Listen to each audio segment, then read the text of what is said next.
Ladies and gentlemen, welcome into a special edition of the Bama Standard. Before we get started, I want you to do what you do best. Show us some love by hitting the like button, hitting that subscribe button down in the comment section below. Let us know how you feel tonight. We are brought to you by, as always, our wonderful sponsor, Workspace Solutions.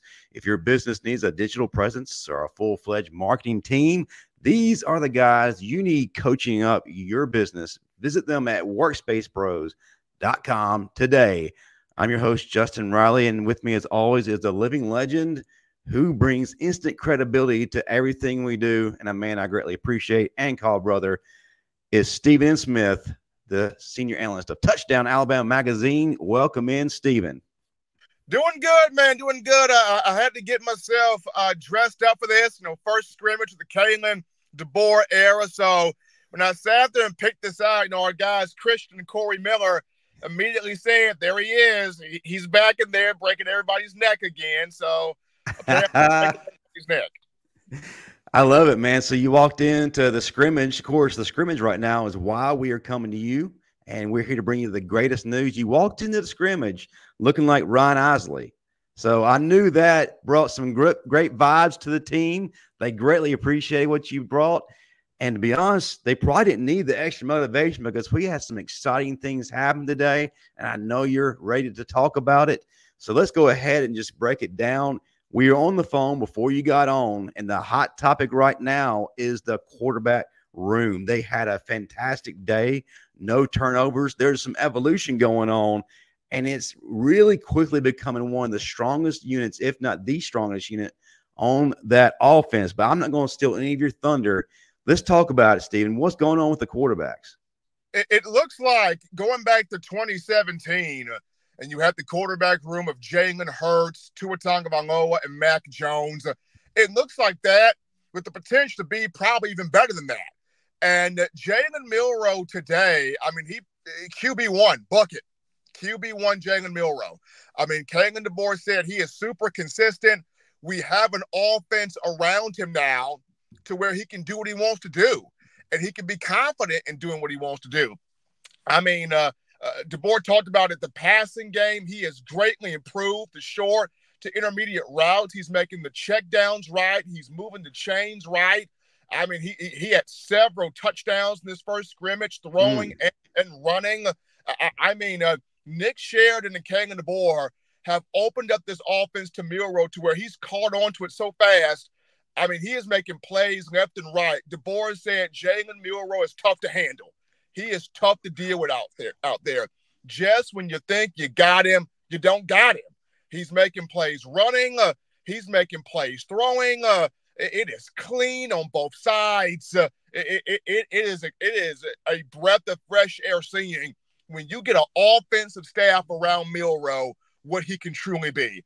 And in this first scrimmage, he has popped the cork open. And, man, just wait till A-Day get here. I can't wait. And last year he did a lot of great things, but there were still a lot of moments where we wanted to see some growth. We wanted to see progression, especially like you said, in the short to intermediate routes and confidence at times. But it feels like to me things are greatly changing. Like you said, he's got a support staff around him that can actually coach him up. Whereas this past season and the season before that with Booth O'Brien, he didn't have that those teachers, right? He didn't have people that he could latch onto and who could really develop him the way he needed to be developed. What do you see right now is the main catalyst for this evolution? I think it's a mixture of Milroe wanting to prove he can be that complete player, complete quarterback, all-around quarterback. But then I also think it's the coaching also. You bring over a Nick Sheridan, who played quarterback himself at Michigan from 2006 to 2010. People forget Nick Sheridan went through a coaching change in his playing career at quarterback. He was brought up under Lloyd Carr at Michigan, and then Lloyd Carr gets let go or moves on, and you have Rich Rodriguez in there. So Nick Sheridan understands that, and he understands how to get through those growing pains. Then you bring over a Jamarcus Shepard, not only a wide receivers coach, but he was a passing game coordinator at Purdue. So he knows offense as well. He knows quarterbacks himself. Then you bring over a guy by the name of Mitch Dalen as an offensive analyst working with quarterbacks. You know, Mitch Dalen played quarterback. And then you bring in Brian Ellis, who's the tight ends coach, you know, but he was the offensive coordinator at Georgia Southern. People forget that Brian Ellis played quarterback at UAB, 2007 to 2011. So you have all of these former quarterbacks. You have all of these offensive minds in the room. You can't do nothing but learn and glean and draw from. So this is not only Milroe wanting to prove to everybody that he can be a complete quarterback, but this is Alabama having a staff of quarterbacks around him to pull from.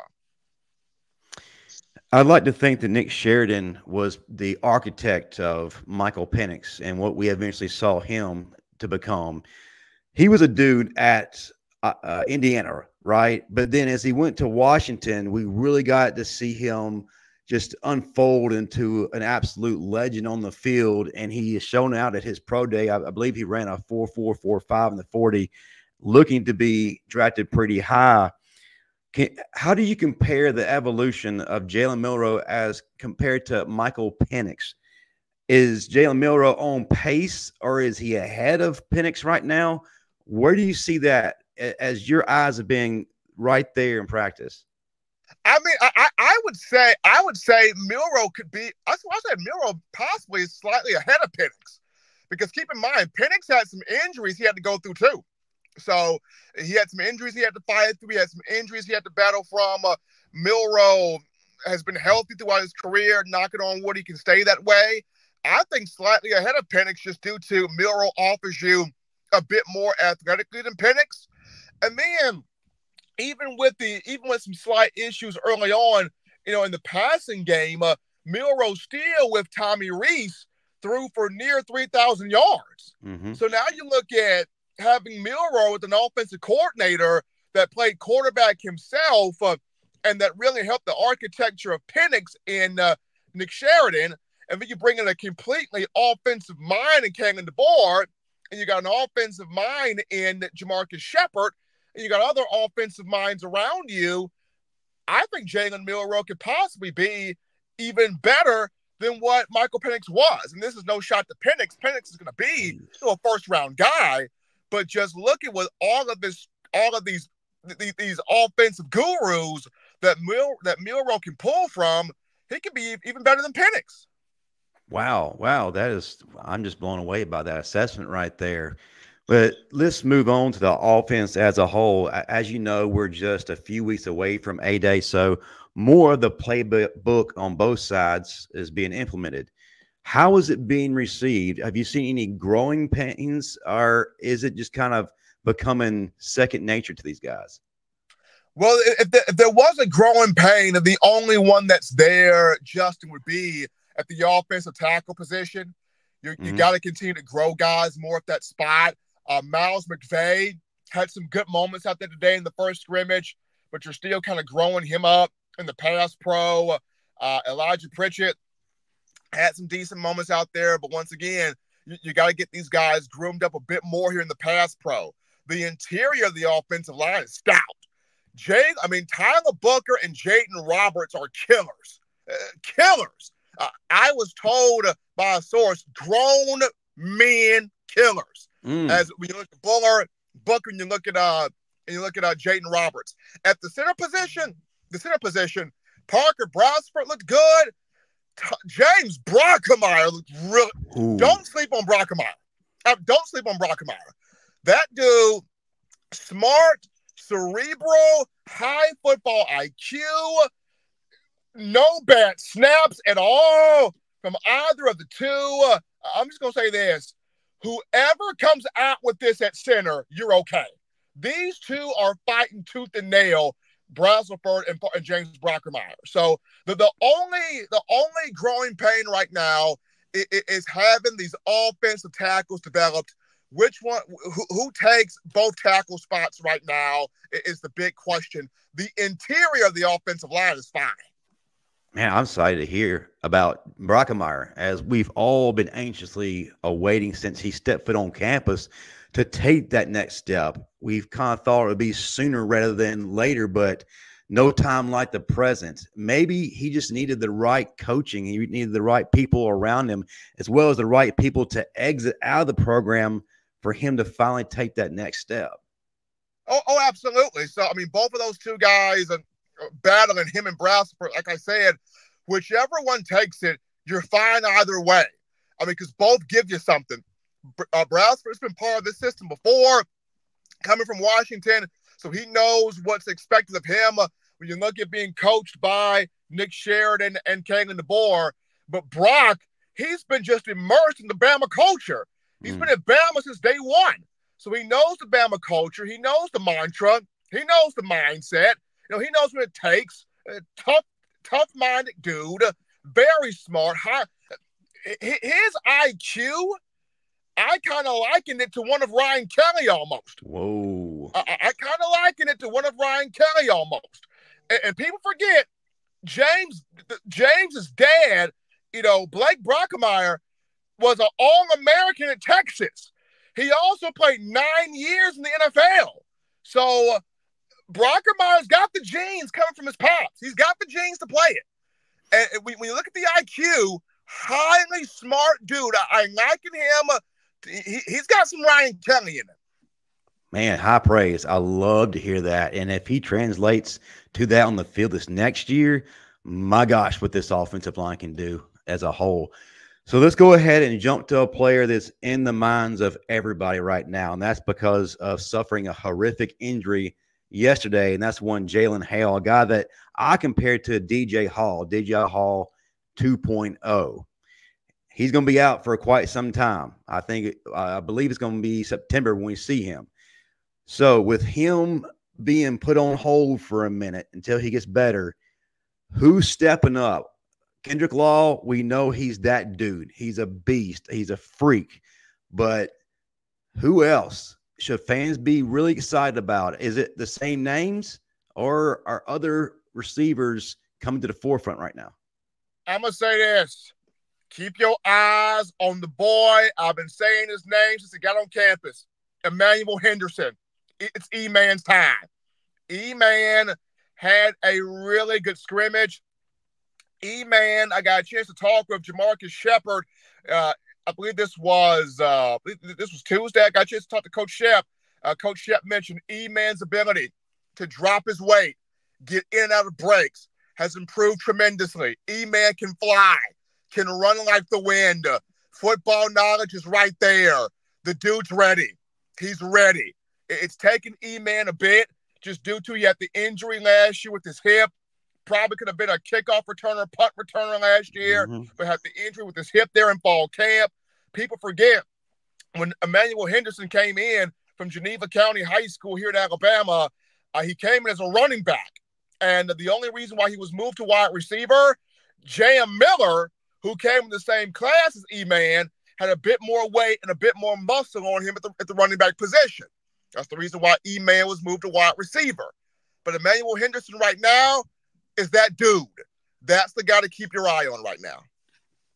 Another guy I want to talk about, you mentioned the other day on our show that Sterling Dixon was just a force here recently, disruptive. They're having to restart practices and drills just because of what he's bringing to the table. We've heard about him. The clip's available right now.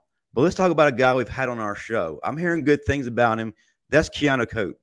What are you seeing from him? I'm being told this is his year. He's been showing up in practice as well. He's been a problem. What's up with Keanu?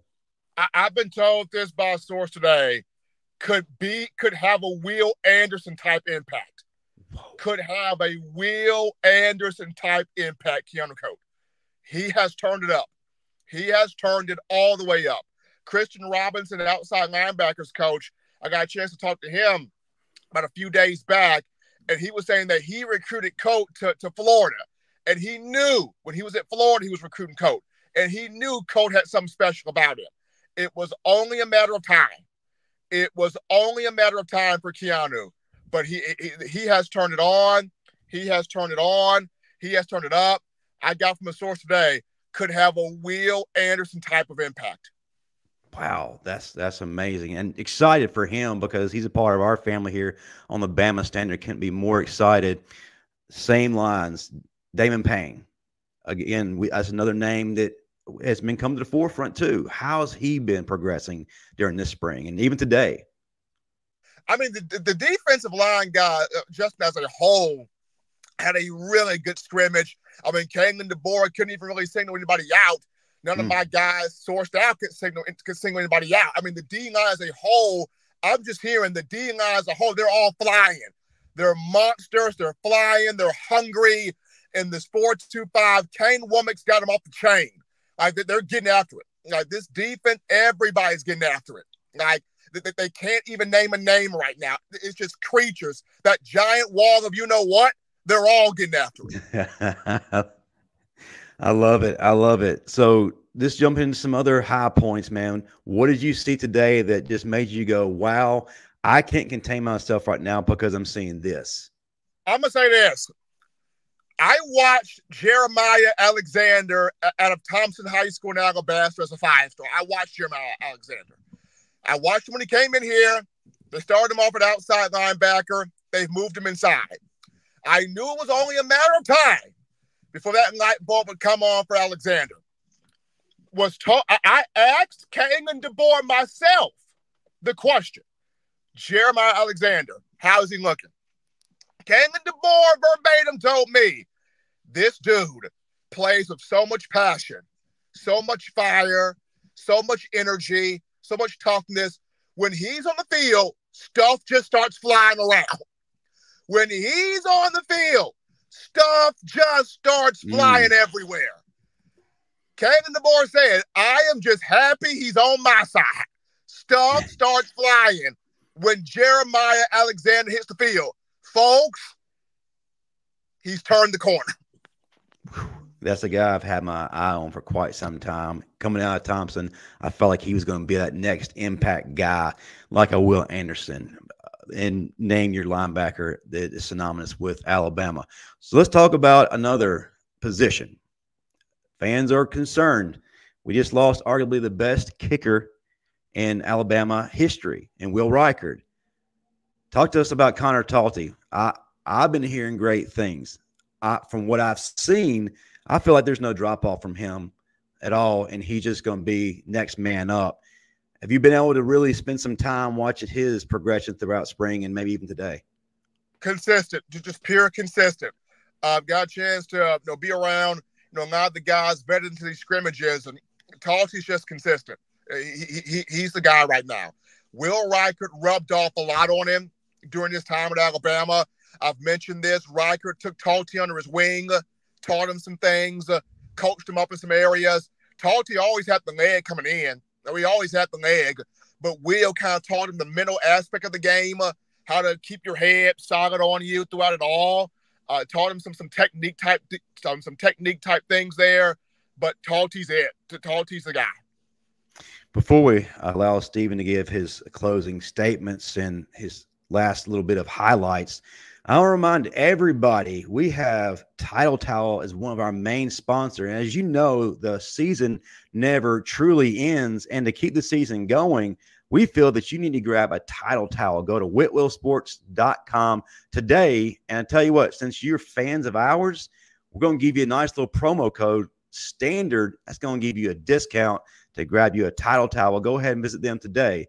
Not only that, I'll remind everybody, we already talked about it, A-Day is just a few weeks away.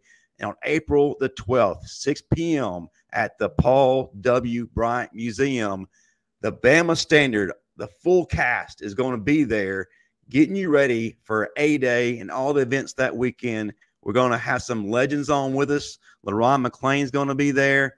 We're going to have a lot more to actually announce. Speaking of next week, next Tuesday, we got a big reveal as far as a guest goes. You definitely don't want to miss that. But, Steve, before we head out of here, give us the last little nuggets that fans need to chew on going forward before we sign off. I'll say this, and I'll mention this in the practice report that I'm working on for TDA. So y'all go to touchdownalabama.com there, TDA Plus, to get this practice report here. I'm about to drop as soon as I hit home here. But I'm going to say this. Red Morgan, the freshman, a deuce of freaking nature. That dude's a freak of nature. Keep your eyes on Red Morgan, the freshman, Xavier Brown, freshman corner. Those two guys, something else. Those two dudes are something else. And then I'll leave you with this. Daniel Hill, freshman running back from Meridian, Mississippi. Tough as an ox. They cannot bring him down in goal line situations. That guy's got country strength. Do you hear me?